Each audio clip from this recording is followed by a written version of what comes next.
What up, though? And welcome back to I'm Growing Man. It's your man, John D, in the building. Happy New Year again. I'm not for sure what episode this is, but I wanted to make sure I'm sending all optimistic and positive energy from my side to yours. Wanted to get on here and really dive into legacy. I'm seeing, I'm hearing more and more about legacy. And as a man, until like not even 30 minutes ago, my wife said something to me and made me just think. And I'm like, oh my gosh. So like out of my father's children, the Lewis family, from my grandmother's children, it's only one, two, three, four Lewises, 27 and under, male Lewises. And that's wild to me. But I guess I got on here to really emphasize, depending on where you are in life, the information you got could have already crippled whatever you thought your legacy was supposed to be because of mistakes you made at a younger age. But that doesn't stop you from being the foundation of what it should become. And I don't know if, well, this message is for those who need to receive it, because I never thought that I would be in this position. But just thinking about what I want to give to my kids, at one point I wanted to give them like a great start financially. But I don't even know if that's the best route, because you see rich kids, they don't always pan out. They may know what they're doing financially, but overall it's some type of insecurity, just on a different level, and I'm just thinking, like, I think learning to create your own wealth will show you ultimately how to keep it and how to make it grow, unless that's just your field. I don't really want my kids to go into finances. I think it can be draining.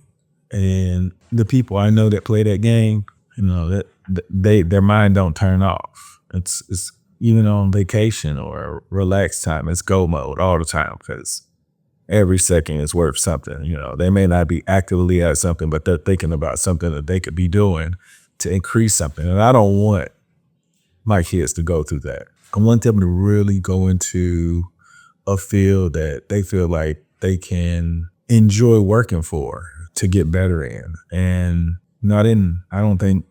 I know I didn't have that intellectual capacity to approach college at that point, because I was just trying to make a dollar. And I think that's what my generation is trying to do, is trying to create a legacy in making sure that our kids don't go through what we went through. And now I will say there are some things that we probably shouldn't have gone through. But with that being said, that doesn't mean that we can't give them what we learned from it. Our kids are supposed to have it easier, but they're supposed to learn the lessons that we learned from going through probably not your best parental guidance. But overall, we want to make sure that they succeed when we're not around. And thinking about how I'm looking at this, I want the legacy of my family to be built on enjoying life, but doing it the right way. And, right is definitely relative, but I want my kids to always look at the right way. Even if you have to get the shorter end of the stick, it's somebody supposed to get it before you. And I believe that if you can allow somebody to go ahead or get this favor, you'll get yours when you need them. And I think a lot of times we don't look at that because it's a dog world, and that causes a lot of conflict depending on where you're from. And the legacy I want with my kids, I want them to treat any and whoever with respect, regardless of where they came from, and to appreciate the education that they've gotten, because everybody starts in different parts of the race. And I know that my kids are in a different place, and that doesn't mean that we're done parenting, because we want them to still be able to be on the right side. You want to be on the fight of helping people to find ways to be successful. And I think overall, my kids, they know that's what we want. We want to push that, whatever you decide to do, understand that we're still pushing for mankind to get better. Having two kids in comparison to thinking about it's only 4 males left under the age of maybe her 29. So we got one 29, one's about to be 18, one's about to be 7. Well, one just turned 16, and then like a 3 or 4-year-old. And time is just going by, but at some point we're gonna the Lewises are gonna disappear. And there's nothing that we can really do about it. And I guess that's the point of this episode, because I was just thinking how 2 or 3 generations from now, we could literally be non-existent unless, one of the remaining 4 decides to have a bunch of babies. But that's not even the best way to do it, right? Because parenting it's a journey in itself if you don't have people to give you information on how you're supposed to feel, what you're supposed to enjoy. People always just say, enjoy it while you can, because when it's gone, yeah, but what are you supposed to enjoy? And I think a lot of times it's like a reflection period. Like, am I enjoying what I'm doing? Are the kids getting the most out of me?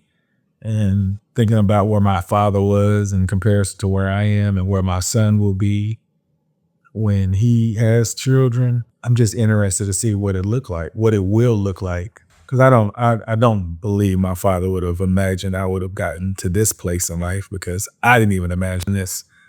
And what this place of life I'm talking about is, like my father used to say, he had to go to work to find peace. And we was driving him crazy. And that's crazy to hear, right? But I enjoy my family so much. I don't think a lot of people understand how much I enjoy being around them. And I know my son and daughter they're not really around, but they're in the house. And they're definitely teenagers. And, at one point I was feeling a little certain type of way, you guys need to be around, but that's just the stage they go through, right? We can kind of force them, but I don't want them to be around unless they want to be around.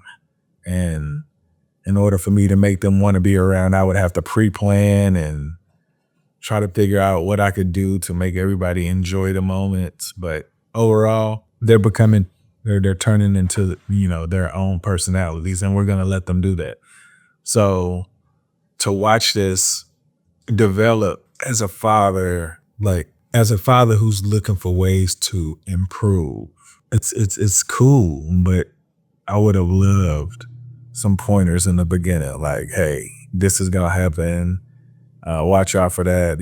Everybody don't always have that, and depending on where you are, like I said, mentally, you could really help your kids develop a different decision-making tool. I think our parents are afraid of us when we go out in the world because they think we're going to make bad decisions or whatnot, right?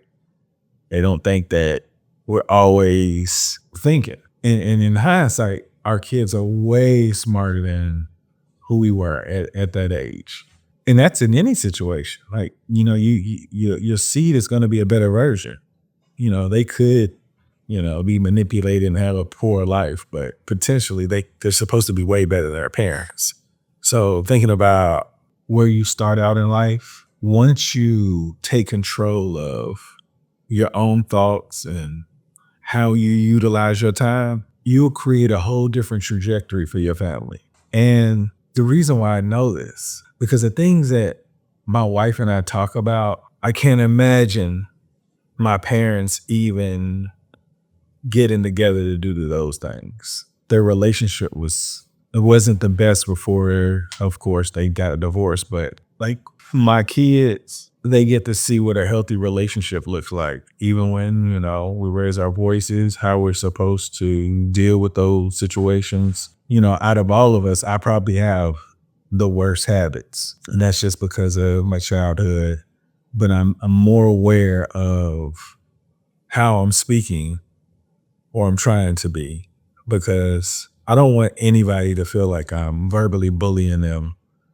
And it just, it creates a different result. And I've gotten to the point where if I'm going to spend time with you, we're going to talk, and you say some things I don't like, I shouldn't have to change my tone or make you feel uncomfortable because you said something that I don't agree with, So being here, thinking about how I grew up, it was a bunch of yelling. I mean, it was a lot of yelling in our household. And to think about if my message is being received, I know that my kids are understanding or learning a different form of communication where I think we're passing on a legacy of making better decisions where they're going to get their tough days. My wife was like, I hope they don't have too many tough days, but regardless of where they are, they're going to have something tough that's just for them. And hopefully we've given them enough guidance to let them know that they're capable of pulling through. You're supposed to be uncomfortable. That's how you grow. I realize that a lot of the struggle we go through, you may not like it, but it does. It make it stronger. It's the too much struggle. That's what causes the most problems when you got the struggle and you don't have any help, support, and it just seems like everything is overwhelming, and that could be tough. But overall, as parents, we're trying to pass on these skills that we've acquired over the course of time and try to say it for their vocabulary, for them, to understand what we're saying. Like everybody says, what would you tell the 10-year version of you or the 10 years younger than you? Your kids are who that is. So our job is to give them everything we can before they leave, because another chapter of life really starts. And, I know I say this a lot. I guess it's at some point they're going to be able to look back and look at these videos and they'll see where we are. And right now where I am, like I'm excited, about them going out there, but I want them to know that they can always come home and, regroup, and we'll figure another way out for them to be successful. I don't want to pass on this message. Like, I want them to like always lean on me, because I'm gonna let them fall, but I want them to feel confident. It's a difference in going out there bumping your head and you don't have to, but if you go out there and you feel confident, sometimes things will slide your way or swing your way, just by being confident, and you can learn the lesson because you'll be able to reflect. But I guess that's different skills for different people. But if you ever get to that point where you can reflect on the things that you win, because a lot of people don't learn the lesson when you win, and there's so many lessons there. You just got to know where to look. But I hope that, in the generations to come, that the legacies that people are trying to create are more intentional with the person they're trying to create a partnership with, because we're out here making poor decisions and complaining about things we can't control versus focusing on what's going on inside the house. And that's the journey of life right there, building what it's supposed to look like on the inside, because outside's already made. Y'all make today better than yesterday. Don't worry about anything you can't control. GATA. Get after that action, or that action will get after you. Be great on purpose.